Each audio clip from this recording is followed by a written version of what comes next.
تمام دیکھنے اور سننے والوں کو السلام علیکم۔ آج بات کرتے ہیں ڈاکٹر علامہ محمد اقبال کی شگفتہ مزاجیوں پر۔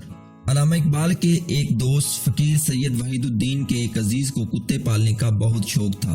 ایک دفعہ فقیر وحید الدین اپنی عزیز کی موٹر کار میں بیٹھ کر علامہ سے ملنے آئے۔ موٹر کار میں ان کے پالتو کتے بھی تھے۔ یہ لوگ علامہ کی خدمت میں جا بیٹھے اور کتوں کو موٹر کار ہی میں چھوڑ دیا۔ تھوڑی دیر بعد علامہ اقبال کی ننھی بچی منیرہ بھاگتی ہوئی اندر آئی اور کہنے لگی، ابا جان موٹر کار میں کتے آئے ہیں۔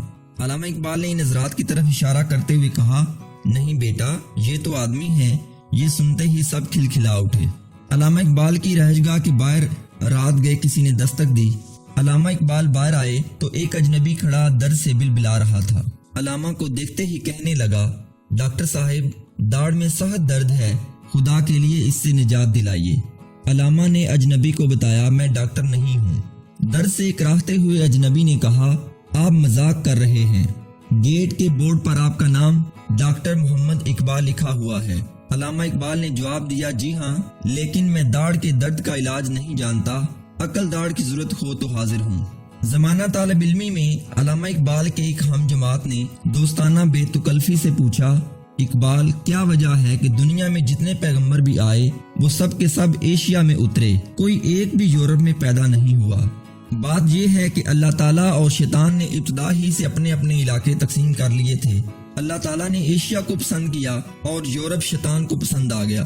ظاہر ہے اللہ نے اپنے پیغمبر اسی سرزمین میں بھیجے جو اس نے اپنے لیے منتخب کی تھی۔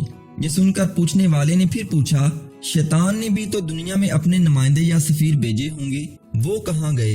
اقبال نے فوراً جواب دیا، جی ہاں، میکاولی اور یورپ کے دوسرے سیاستدان اسی شیطان کے نمائندے ہیں۔ چودھری شہاب الدین علامہ اقبال کے بہت گہرے اور بے تکلف دوست تھے۔